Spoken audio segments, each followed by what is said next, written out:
कैसे हो सभी। आप देख रहे हो डिफरेंट यूनिक क्लासेज, जहां पर आपको मैथ के सवालों को सबसे अलग तरीके से समझाया जाता है। दोस्तों आज हम सीखेंगे चक्रवृद्धि ब्याज। चक्रवृद्धि ब्याज में बहुत सारे लोग कंफ्यूजन हो जाते हैं क्योंकि कभी उन्होंने चक्रवृद्धि ब्याज को बारीकी से समझा नहीं है। बहुत इजी होता है चक्रवृद्धि ब्याज, समझते हैं इस चक्रवृद्धि ब्याज को। देखो दोस्तों, ब्याज हमसे दो तरीके का लगता है। एक होता है आपका सादा ब्याज, जिसमें ब्याज की दर हमेशा सेम रहती है। जितना आपको फर्स्ट ईयर में ब्याज देना पड़ेगा उतना ही आपको हर साल का ब्याज देना पड़ेगा। एग्जाम्पल के तौर पे मान लो 500 रुपए आपने किसी उधार लिए है और 500 रुपए का 10% पर उसने दिया है आपको, तो आपको करना क्या है, यहाँ पर आपको हर साल आपको 10% मतलब 50 रुपए आपको हर साल 50 रुपए देने पड़ेंगे।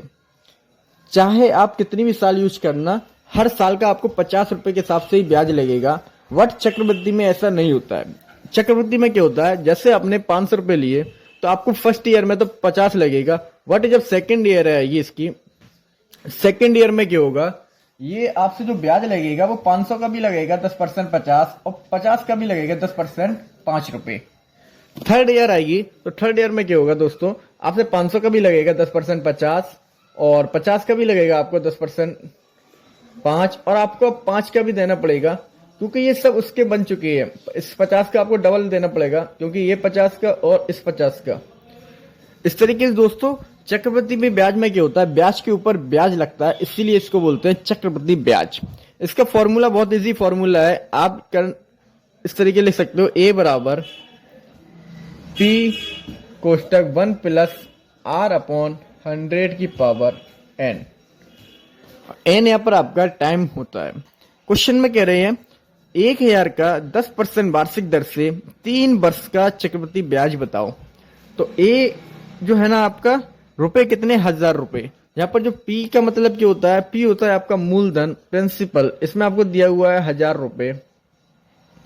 1 प्लस आर होता है रेट, कितने परसेंट पे ब्याज देना पड़ेगा, तो यहाँ पर दिया हुआ है 10%, इसलिए हम लिखेंगे 10/100। और एन का मतलब होता है टाइम, और टाइम आपको जो दिया हुआ है वो आपको दिया हुआ है 3 वर्ष, इसलिए इसकी पावर लगा देंगे हम 3।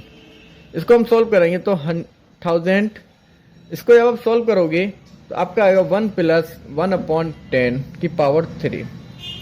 इसको सोल्व करने का तरीका क्या होता है, इसमें सब आपको एलसीएम लेना पड़ेगा, और एलसीएम दोनों का आएगा आपका 10, और 10 जब एलसीएम आएगा, अब यहाँ पर देखो इसको सॉल्व करने का ट्रिक सीख लो। आपको करना क्या है, जैसे यहाँ पर 10 है तो यहाँ पर भी आप 10 बनाओ, तो आपका यहाँ पर 10 हो गया। अब 1 था, 1 में आपने किसका मल्टी कर दिया, 10 में, तो आपको 10 का मल्टी ऊपर भी करना पड़ेगा। तो इस तरीके से आपके हो गए 10/10। अब दोनों के हर समान हो गए हैं, और समान हर होने पर संख्याएं जुड़ जाती है, तो आपका 10 और 1 हो जाएगा आपका 11। तो ये हो गया आपका 11 की पावर 3, और यहाँ पर आपके आ गए 1000। आपको पता है जिस संख्या पर जितनी पावर होती है उस संख्या को हम उतनी ही बार लिखते हैं मल्टी करके।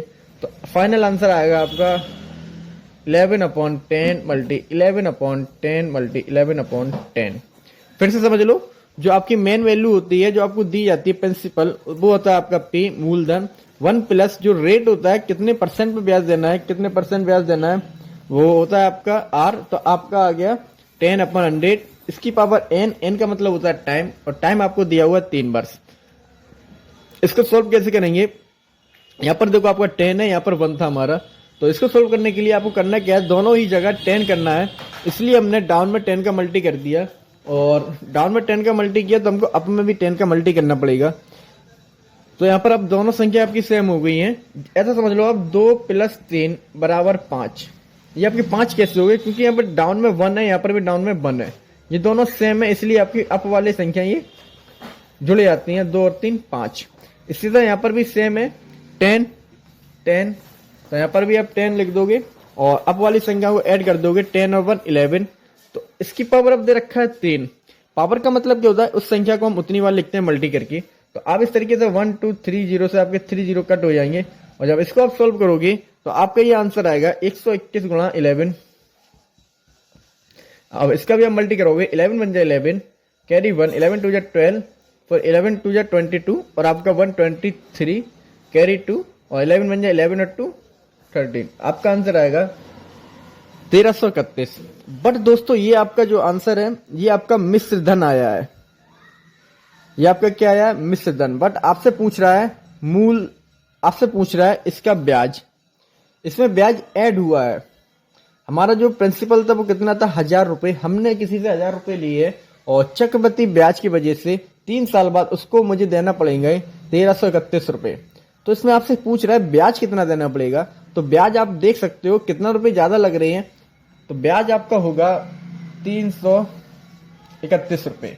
ब्याज आप कैसे निकालोगे, मिश्र धन में से मूलधन को माइनस कर दोगे, अमाउंट में से प्रिंसिपल को माइनस करोगे तो आपका निकल के आ जाएगा ब्याज। दोस्तों सारे क्वेश्चन बहुत इजी होते हैं, अच्छे से पढ़ो समझो। अगर आपको कोई प्रॉब्लम है तो आप पूछ सकते हो। ठीक है फ्रेंड्स।